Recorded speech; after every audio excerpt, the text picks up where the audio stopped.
మామూలుగా municipal council మీటింగ్లు corporation మీటింగ్లు నడిచేటప్పుడు అధికార ప్రతిపక్ష పార్టీ లీడర్ల నడుమ పంచాదులు కొట్లాటలు మస్తుగానే నడుస్తుంటాయి.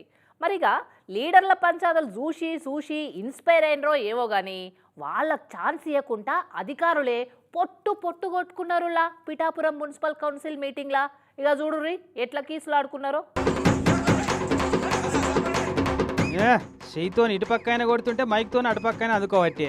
వీడు పెద్ద ఎదవా అని ఈయనంటే నువ్వే పెద్ద పనికి మాలిన ఎదవా అని ఆయన. నడివిట్లో అందరూ వచ్చి ఆపిరి కానీ లేకుంటే ఇవాళ ఆరో పారో అవుతుండే కావచ్చు వీళ్ళిద్దరు నడు మా పంచాది. ఆగో ఎంత ఆగబట్టినా ఆగుతలేరు చూడు అధికార అంకుల్స్ ఇద్దరు. బయటికి గుంజుకపోయినా మళ్ళీ ఊరికొచ్చిండు లోపలికే. ఏపీ కాకినాడ జిల్లా పిఠాపురం మున్సిపాలిటీల అవతలైన కమిషనర్ అట, యువతలైన డిప్యూటీ ఇంజనీర్ అట. మొన్న ఓట్లప్పుడు ఈ డిఈ భవానీ శంకర్ అనేట ఆయన సెలవు మీద పోయిన కాడికి వెళ్ళి నడుతుందట ఇద్దరు నడమ ఇంటర్నల్గా పంచాది. ఇక ఈ డిఈని పక్కకు పెట్టి అక్కడ ఈఈతోని ఫైళ్ళ మీద సంతకాలు పెట్టించుకుంటా పని కానిస్తున్నారట కమిషనర్ కనకారావు సారు. ఇక పంచాది ఇంత ముదిరి ఒకరిని చూస్తే ఇంకోలి కడుపు కుత ఉడికేటంత విరిగిందనుకో రాదు. నిన్న కౌన్సిల్ మీటింగ్లో బయటపడ్డది. వీళ్ళ పంచాయతీ ముంగట లీడర్ల సమస్యలన్నీ చీనపోయినాయి.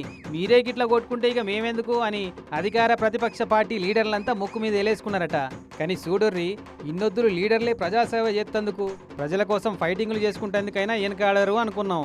అధికారులు కూడా అస్సలు తగ్గుతలేరంటే వీళ్ళు కూడా ప్రజాసేవలు తరిద్దామని ఎంత పరితపిస్తున్నారో చూడు. ఇటు అధికార ప్రతిపక్ష నాయకులు అధికారులంతా ఈ లెవెల్లో ప్రజాసేవ చేస్తేందుకు పోటీ పడుతున్నారంటే ఇక మా మున్సిపాలిటీ ఏ రేంజ్లో డెవలప్ అవుతుందో అని వీళ్ళ ఫైటింగ్ ముచ్చటేరికైన పిఠాపురం పురజనాలంతా అనుకోవట్టిరట.